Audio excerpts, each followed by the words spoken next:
Welcome back students. हम लोग पढ़ रहे थे NCERT class 8 science chapter 13 sound. पिछले वीडियोस में हमने इस चैप्टर का पूरा एक्सप्लेनेशन देखा था और आज इस वीडियो में हम लोग इसके एक्सरसाइज क्वेश्चन आंसर्स देखेंगे, साथ में नोट्स बनाते चलेंगे। फर्स्ट क्वेश्चन जो है वो इसमें दिया हुआ है एक्सरसाइज में, चूज़ द करेक्ट ऑप्शंस।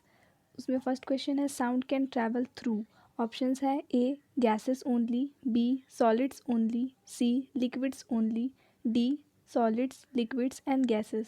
तो हमने पढ़ा था कि जो साउंड है वो उसकी कौन कौन सी मीडियम के थ्रू वो ट्रैवल कर सकता है, तो उसमें सॉलिड लिक्विड गैस तीनों ही थे। बहुत सारे एक्टिविटीज़ के थ्रू हमने देखा था, इसलिए इसका आंसर हो जाएगा D solids liquids and gases. Next question देखते हैं। नेक्स्ट में पूछा है voice of which of the following is likely to have a minimum frequency. इनमें से किसके वॉइस का मिनिमम फ्रीक्वेंसी होगा। तो ऑप्शंस में मैंने करेक्ट ऑप्शन को बोल्ड करके रखा है। ऑप्शन हमारे दिए हुए थे baby girl, baby boy, a man, a women. तो इसमें से मिनिमम फ्रीक्वेंसी जो है वो मैन के वॉइस का होता है। अब नेक्स्ट क्वेश्चन देखते हैं। Which of the following in the following statement tick T against those which are true and F against those which are false. T और एफ हम लोग को ट्रू और फॉल्स बताना है। यहाँ पे भी मैंने आंसर को बोल्ड करके रखा है, तो आप लोग अपने बुक में टिक करते चलिए। फर्स्ट क्वेश्चन है sound can not travel in vacuum. तो इसका आंसर क्या होगा, ट्रू, क्योंकि साउंड वैक्यूम में ट्रैवल नहीं कर सकता है। सेकेंड क्वेश्चन है द नंबर ऑफ ऑक्सीलेशंस पर second of a vibrating object is called its time period. तो इसका आंसर क्या होगा, फॉल्स। नंबर ऑफ ऑक्सीलेशन पर सेकेंड, उसको हम लोग क्या बोलते हैं, फ्रीक्वेंसी। इसके बाद if the amplitude of vibration is large sound is feeble. अगर एम्पलीट्यूड लार्ज आता है तो साउंड कैसा होता है, हाई पिच का होता है ना, शार्प होता है, और यहाँ पे लिखा हुआ है फीबल, इसलिए इसका आंसर क्या हो जाएगा, फॉल्स। नेक्स्ट क्वेश्चन है for human ears the audible range is 20 hertz to 20,000 hertz. तो हाँ, ह्यूमन ईयर्स के लिए ऑडिबल रेंज इतना ही था, इसलिए इसका आंसर क्या हो जाएगा, ट्रू। अब नेक्स्ट क्वेश्चन देखते हैं। अच्छा, ट्रू और फॉल्स और 3 क्वेश्चन और हैं। The lower frequency of vibration the higher is the pitch. यानी कि फ्रीक्वेंसी जितना ज़्यादा लो होगा पिच उतना ही ज़्यादा हाई हो जाता है। तो फॉल्स, ये स्टेटमेंट फॉल्स है। फ्रीक्वेंसी जितना ज़्यादा हाई होगा पिच भी उतना ही ज़्यादा हाई होता है। नेक्स्ट क्वेश्चन अनवांटेड और unpleasant sound is termed as music. False, इसको क्या बोलते हैं, म्यूज़िक नहीं बोलते हैं, नॉइस बोलते हैं। नेक्स्ट नॉइस पोल्यूशन में कॉज पार्शियल हियरिंग इम्पेयरमेंट। तो जो नॉइज़ पोल्यूशन है उससे पार्शियली हियरिंग इम्पेयरमेंट हो सकता है, बिल्कुल हो सकता है, इसलिए इसका आंसर क्या हो जाएगा, ट्रू। आगे देखते हैं fill in the blanks with suitable words. First question time taken by an object to complete one oscillation is called. एक ऑक्सीलेशन कंप्लीट करने के लिए जो टाइम लगता है उसको क्या बोलते हैं, टाइम पीरियड, इसलिए वही आंसर है। Next loudness is determined by the amplitude of vibration. Loudness हम लोग मेजर कर रहे थे ना एम्पलीट्यूड्स के थ्रू, इसलिए यहाँ इसका आंसर हो जाएगा amplitude. Next unit of frequency hertz. Unwanted sound is called noise. Shrillness of a sound is determined by the frequency of vibration. I hope आपको समझ में आ रहा होगा, अपने बुक में फिल करते चलिए। नेक्स्ट है question answer, question number 5। A pendulum oxalates 40 times in 4 second, find its time period and frequency. तो क्वेश्चन में बोल रहा है कि एक पेंडुलम है, उसका ऑक्सीलेशन दिया हुआ है 40 टाइम्स ऑक्सीलेट करता है 4 सेकंड में। तो हम लोग को क्या क्या निकालना है, टाइम पीरियड निकालना है और फ्रीक्वेंसी निकालना है। तो अकॉर्डिंग टू क्वेश्चन क्या क्या गिवन है, नंबर ऑफ ऑक्सीलेशन दिया हुआ है 40 और टोटल टाइम दिया हुआ है 4 सेकेंड। इसके अकॉर्डिंग हम लोग टाइम पीरियड निकाल सकते हैं। टाइम पीरियड के लिए क्या हो जाएगा, टाइम अपॉन नंबर ऑफ ऑक्सीलेशंस। तो टाइम यहाँ पे देख रहे हैं ना आप, टाइम दिया हुआ है 4 सेकेंड, तो हम लोग 4 सेकेंड लिख देंगे, अपॉन नंबर ऑफ ऑक्सीलेशन 40, तो यहाँ पे 40 लिख देंगे। तो 4/40, तो 4 1 जा, और 40 कितने वन में कट होगा, 4 10 जा, इसलिए यहाँ पे क्या आया 1/10, 1/10 सेकेंड्स या फिर 0.1 सेकेंड। इसके बाद नेक्स्ट, उसके बाद हम लोग क्या निकालना है, इसका फ्रीक्वेंसी निकालना है। तो फ्रीक्वेंसी के लिए क्या फार्मूला होता है, फ्रीक्वेंसी क्या था, नंबर ऑफ ऑक्सीलेशंस पर सेकेंड, यानी कि जस्ट इसका अपोजिट जो टाइम पीरियड है उसका जस्ट उल्टा हो जाता है फ्रीक्वेंसी। यहाँ पे दिया हुआ है time upon number of oscillation, इसका जस्ट अपोजिट कर देंगे, टाइम नीचे नंबर ऑफ ऑक्सीलेशन ऊपर, तो इसमें क्या आ जाएगा, number of oscillations upon time. Number of oscillation कितना है यहाँ पे 40 अपॉन टाइम 4, 40/4, तो कितना आएगा 4 1 जा 4 10 जा, यानी कि 10 ऑक्सीलेशंस पर सेकेंड या फिर 10 हर्ट्स। इजी है ना। नेक्स्ट क्वेश्चन देखते हैं। Sixth question.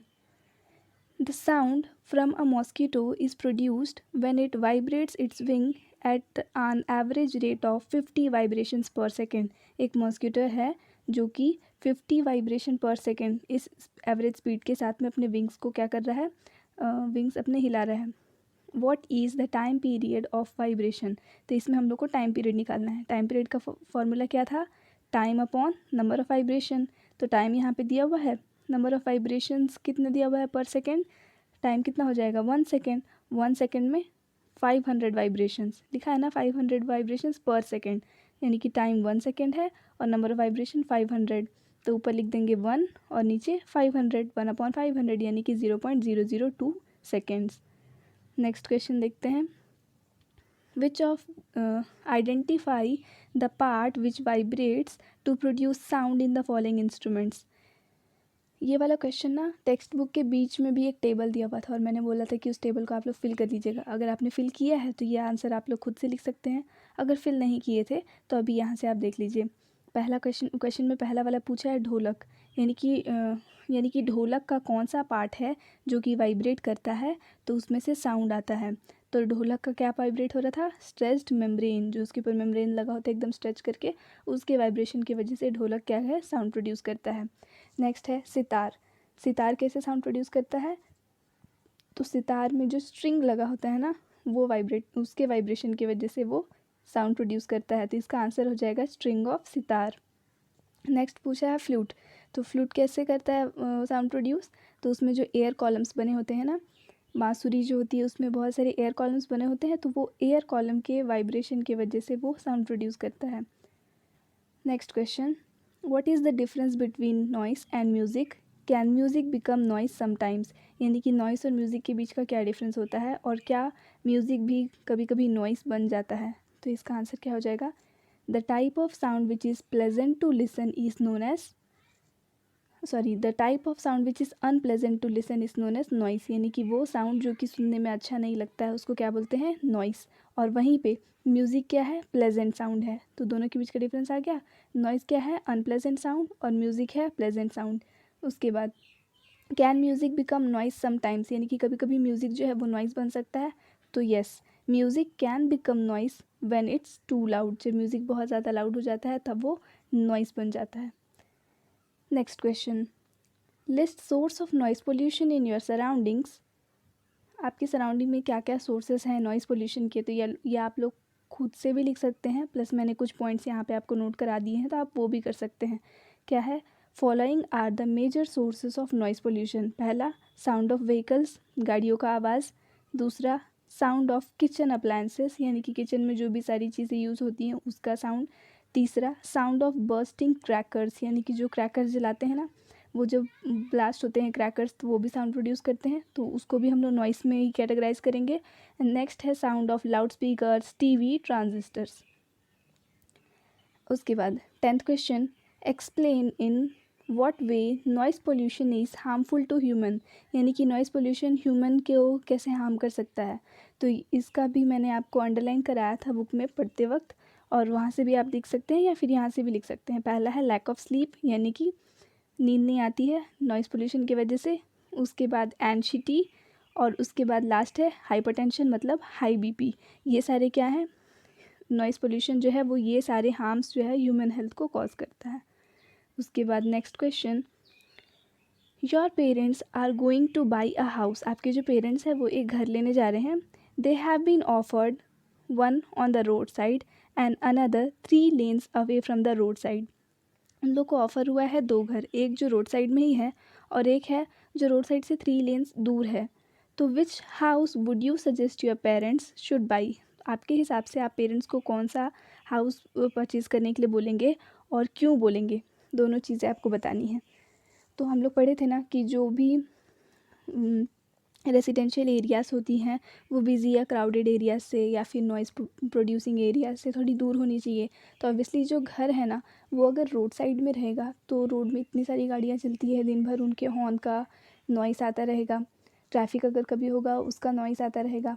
इसलिए घर कहाँ पे होना चाहिए, तो जो रोड है उससे थोड़ा दूर होना चाहिए. इसलिए आप क्या सजेस्ट करेंगे कि घर कहाँ पे लें, यहाँ पे 2 ऑप्शन दिया हुआ है, तो 2 में से ही एक आपको लेना पड़ेगा। तो 3 lens away from the road side, वो वाले ऑप्शन को आपको चूज़ करना है। तो इसका आंसर कैसे फ्रेम करेंगे, इसमें आप लिखेंगे I would suggest my parents by a house 3 lanes away from the roadside because the house on the roadside would be much noisy both day and night due to running vehicles, whereas a house 3 lanes away would be comparatively quieter as the intensity of noise decreases with the distance between the source and the listener। यानी कि जब house 3 lens away होगा ना, तो वहाँ पे जो noise का इंटेंसिटी है वो कम हो जाएगा। कैसे कम हो जाएगा, क्योंकि जो सोर्स है नॉइज़ का, जो जहाँ से आ रहा है वो और लिसनर के बीच में अच्छा खासा गैप मेंटेन हो जाएगा। Next question, sketch larynx and explain its function in your own words.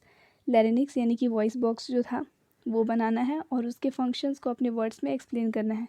तो इसका डायग्राम ना ये वाला है जो आपकी बुक में दिया हुआ है, इसको देख करके आप डायग्राम बना लेंगे एंड उसका जो आंसर है वो आप ऐसे फ्रेम करेंगे।